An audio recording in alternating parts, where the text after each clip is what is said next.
1973 সালের এই আইনের এই ডিফিকাল্টির কারণে আইন কিন্তু সংশোধন করা হয়েছে। এই আইন সংশোধন করে ক্রাইম এগেনস্ট হিউম্যানিটি সংজ্ঞার মধ্যে ওয়াইড স্প্রেড এবং সিস্টেমেটিককে অ্যাড করা হয়েছে। ফলে এখনকার যে আইনের বিধান আছে এই বিধানে আন্তর্জাতিক মানের কোনো ঘাটতি নাই। কিন্তু অতীতে যা ছিল আমরা সেটি আর্গুমেন্ট করেছিলাম যে ওয়াইড স্প্রেড এবং সিস্টেমেটিক অ্যাড করা হোক। উচ্চ আদালত তার এইটার ব্যাপারে উচ্চ আদালত তার অবজারভেশন দিক, কিন্তু উচ্চ আদালত বলে দিয়েছেন আন্তর্জাতিক আইন এখানে প্রযোজ্য হবে না। কিন্তু এখনকার আইনে আন্তর্জাতিক আইনের প্রযোজ্যতা সংশোধন করা হয়েছে। এটিএম আজহারুল ইসলামের রিভিউ থেকে উদ্ভূত আপিল মামলার শুনানি শুরু হয়েছে। আজকে আমাদের পক্ষে শুনানির প্রায় 90% শেষ হয়ে গেছে।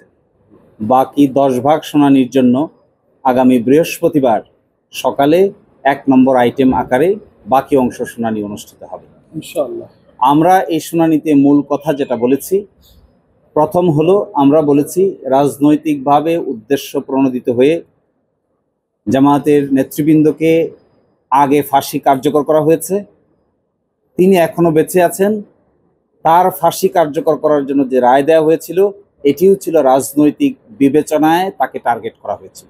কারণ হলো যে একটি ঘটনায় তাকে ফাঁসি দেওয়া হয়েছে সেই ঘটনায় সাক্ষীরা এসে আদালতে বলছেন যে তারা 3 কিলোমিটার এবং 3.5 কিলোমিটার দূরে থেকে তারা দেখেছেন যে আজহার সাহেব নাকি ঘটনার সঙ্গে জড়িত, এবং এটাও বলেছেন যে আয়োরকে নিয়ে যে স্টেটমেন্ট আমরা বলেছি, আয়োর কাছে যাওয়া যে স্টেটমেন্ট, এই স্টেটমেন্টটা আদালতে যারা এসেছেন তারা না আসা সত্ত্বেও আমাদেরকে কোনো কন্ট্রাডিকশন নিতে দেন নাই। এবং কাস্টমার ইন্টারন্যাশনাল ল অর্থাৎ আন্তর্জাতিক আইনের প্রযোজ্যতা হবে না এই মর্মে আপিল বিভাগ আগে রায় দিয়েছেন জনাব কাদের মোল্লার মামলায়। আমরা আজকে এটাও বলেছি যে আন্তর্জাতিক আইনের প্রযোজ্যতা ছাড়া ইন্টারন্যাশনাল ক্রাইমস ট্রাইব্যুনাল আইনের অধীন কিংবা এই ট্রাইব্যুনালে বিচার করা সম্ভব নয়। আমি আশা করব আমাদের আপিল বিভাগ পূর্ণাঙ্গ বেঞ্চ আন্তর্জাতিক আইনের প্রযোজ্যতা এখানে অবশ্যই পজিটিভ অর্থে ডিসাইড করবেন। অ্যাট দ্য সেম টাইম জনাব আজহারুল ইসলাম সাহেবকে 2 নম্বর, 3 নম্বর এবং 4 নম্বর চার্জে যে মৃত্যুদণ্ড দিয়েছেন এই মৃত্যুদণ্ড থেকে তাকে বেকসুর খালাস প্রদান করবেন ইনশাআল্লাহ। এবং এটাও আমি মনে করি যে আগে জনাব কাদের মোল্লাকে শর্ট অর্ডারের মাধ্যমে যেভাবে মৃত্যুদণ্ড কার্যকর করা হয়েছে এই কার্যকর মৃত্যুদণ্ডের প্রসেস এই ভারতীয় উপমহাদেশের 400 বছরের ইতিহাসে এই ধরনের কোনো ঘটনা কোনোদিন ঘটে নাই। তারপরেও একজন ব্যক্তির রিভিউ মামলা নিষ্পত্তি হয়ে যাওয়ার পর একটি সংক্ষিপ্ত আদেশের মাধ্যমে তার মৃত্যুদণ্ড 2013 সালের 12 ডিসেম্বর কার্যকর করা হয়।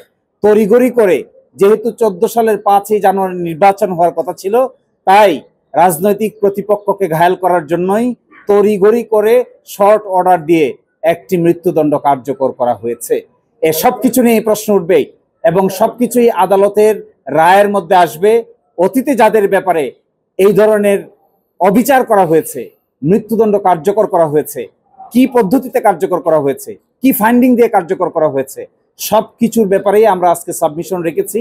আমরা আশা করব আমাদের এই উচ্চ আদালতের পূর্ণাঙ্গ বেঞ্চ তাদের রায়ে এই সব কিছুর একটা রিফ্লেকশন থাকবে এবং বাংলাদেশে অতীতের করা এই বিচার ব্যবস্থার একটি সম্মানজনক সমাধান হবে। এটিএম আজহারুল ইসলাম সাহেব ঝাড়োয়ার বিলের ঘটনার সঙ্গে জড়িত মর্মে তার কোনো সম্পৃক্ততা নেই এই কথা আদালতে বলেছেন, কিন্তু সেইটিকে অতীতের আমাদের আপিল বিভাগ এই নেইটিকে তার সাথে সত্য নয় বলে পড়তে বলেছিলেন আমাদেরকে।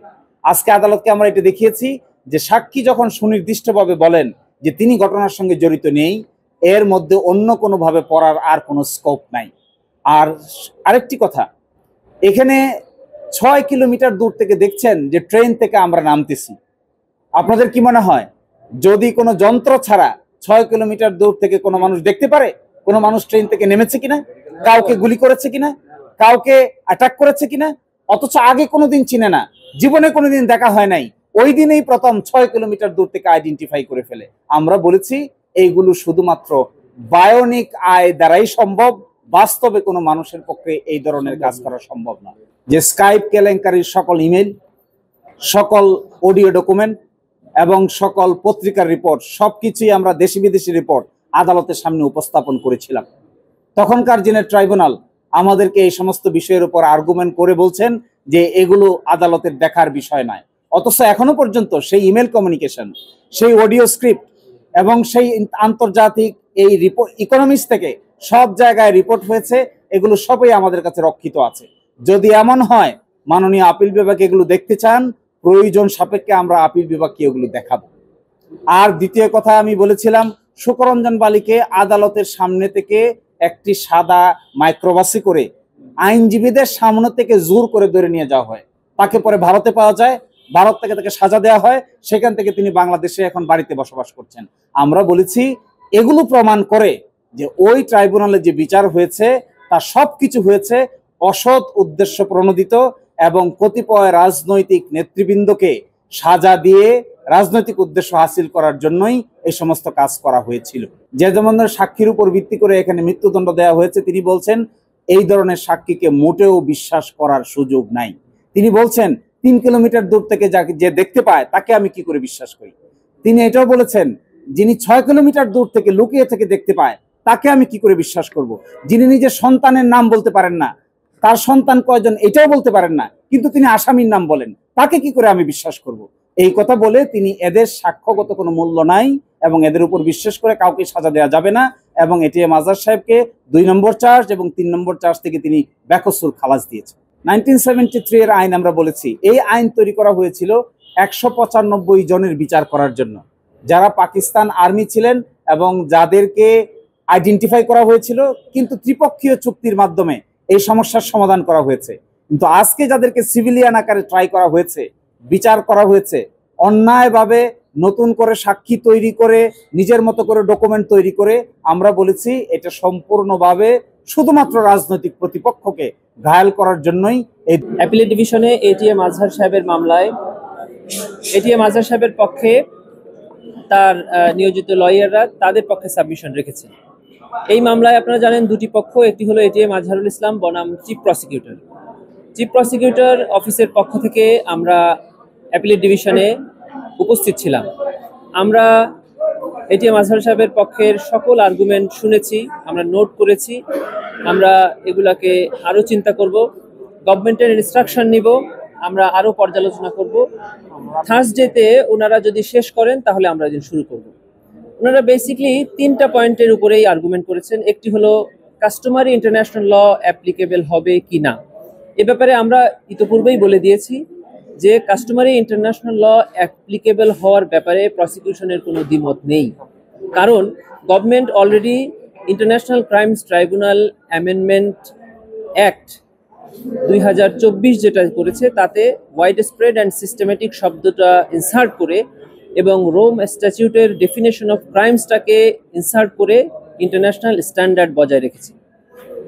অন্য আরেকটি বিষয় ওনারা বলেছেন সেটা হলো ম্যালাফাইডি, যে প্রসিকিউশনটা করা হয়েছিল এটিএম আজহার সাহেবের মামলার ক্ষেত্রে, দ্যাট ওয়াজ ম্যালাফাইডি। সে ব্যাপারে ওনারা যেটা বলেছেন আমরা স্ট্র্যাটেজিক্যালি এবং আরও একটু দেখে শুনে তারপরে আমরা বৃহস্পতিবার ডিসিশন নিব যে আমরা এই ব্যাপারে কি আর্গুমেন্ট থাকবে।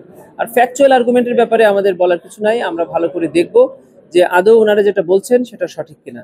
এরপরে আমরা বিবেচনা করে বৃহস্পতিবার আমাদের সাবমিশন আমরা রাখবো।